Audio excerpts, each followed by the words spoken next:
प्रॉबॅबिलिटीचा आणखी एक board important question आहे. इथं तुम्हाला 1 dye and 1 coin throne simultaneously, एक कॉइन आणि एक डाय तुम्ही एका वेळेस जर फेकले तर तुमची सॅम्पल स्पेस आणि नंबर ऑफ सॅम्पल पॉईंट काय येईल, हा क्वेश्चन आहे. 1 मार्क्ससाठी एकदम असा इम्पॉर्टंट क्वेश्चन आहे. बघा आता इथं आपण लिहू S इज इक्वल टू, आपण काय करतो, आपल्या हातात एका हातात एक कॉइन आहे आणि एका हातात एक डाय आहे. आपण कॉइन फेकलो, हेड आला. डाय फेकलो, 1 आला. कॉइन फेकलो, हेड आला. डाय फेकलो, 2 आला. कॉइन फेकलो, हेड आला. डाय फेकलो, 3 आला. कॉइन फेकलो, हेड आला. डाय फेकलो, 4 आला. कॉइन हेड डाय 5. कॉइन हेड डाय 6. कॉइन टेल डाय 1. कॉइन टेल डाय 2. कॉइन टेल डाय 3. कॉइन टेल डाय 4. कॉइन टेल डाय 5. कॉइन टेल डाय 6.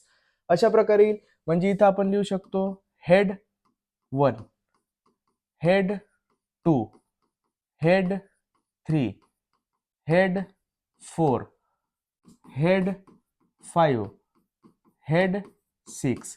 हेड आणि 7 येऊ शकते का डाय मध्ये, तर नाही.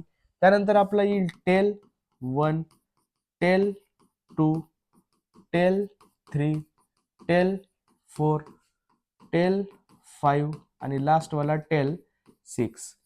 मोजून घेऊ आपण 1 2 3 4 5 6 7 8 9 10 11 12, म्हणजे एन ऑफ एस ची व्हॅल्यू इथं आपली 12.